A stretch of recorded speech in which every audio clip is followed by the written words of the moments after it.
menuduh negara federal Republik Papua Barat melakukan tindakan makar yang harus ditindak secara hukum dengan ancaman pidana kurungan paling lama 12 tahun penjara. Yang diberitakan oleh media surat kabar Detikcom Forkopimda Sorong. Namun sebelumnya Elisa Kambuh selaku Gubernur Provinsi Papua Barat Daya menegaskan NRFPB tidak sah secara konstitusional. Menurutnya mereka telah menyebarkan narasi menyesatkan dan akan diminati pertanggungjawaban secara hukum. Pemerintah Provinsi Papua Barat Daya menegaskan bahwa kelompok yang menamakan diri NRFPB tidak sah secara konstitusi. Mereka telah menyebarkan narasi menyesatkan dan akan dimintai pertanggungjawaban secara hukum, ujar Elisa pada 23 April 2025. Kami akan bersinergi dengan TNI dan Polri untuk melakukan pemetaan, penindakan, serta pencegahan lanjutan terhadap aktivitas separatis. Masyarakat kami imbau untuk tidak terprovokasi. Polisi menetapkan 4 orang tersangka atas dugaan makar oleh pihak mengaku petinggi negara Republik Federal Papua Barat yang mendatangi sejumlah kantor pemerintahan hingga kepolisian di Kota Sorong, Papua Barat Daya. Ia benar tadi sudah digelar perkara dan ada 4 orang sudah resmi menjadi tersangka dalam kasus NFRPB. Ujar Kapolresta Sorong Kota, Kombes Happy Perdana kepada wartawan Selasa 28 April 2025.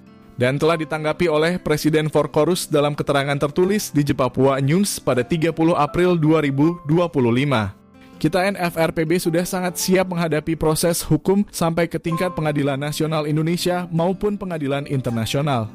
Itulah konsekuensi logis seorang atau para pejuang kemerdekaan suatu bangsa. Untuk merdeka dan berdaulat penuh dalam negara sendiri.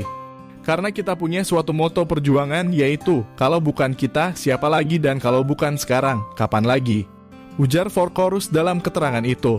Menurutnya, Presiden pertama Republik Indonesia Soekarno pernah dituduh melakukan makar dan dipenjara. Tapi akhirnya Indonesia merdeka juga. Sebab kemerdekaan adalah hak segala bangsa yang terjamin dalam Undang-Undang Dasar Negara Kesatuan Republik Indonesia.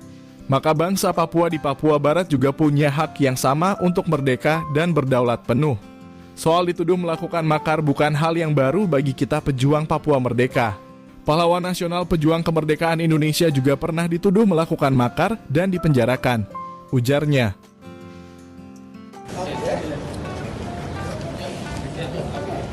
Om, selamat pagi untuk kita semua, salam sehat seluruh warga Papua Barat yang diberkati Tuhan.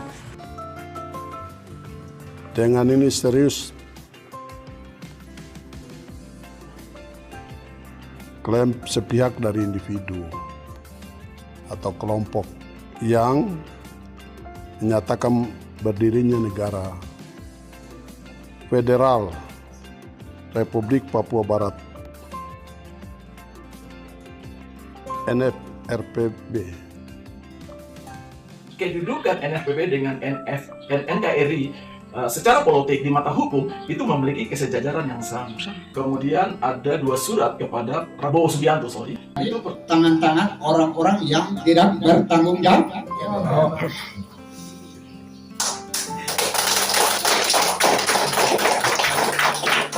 Saya ada mulai lihat-lihat, kalau sudah mulai naik skalanya makin tinggi, tidak bisa dengar saya punya pengiriman surat-surat yang Indonesia tidak mau publik, terpaksa saya harus minta resmi.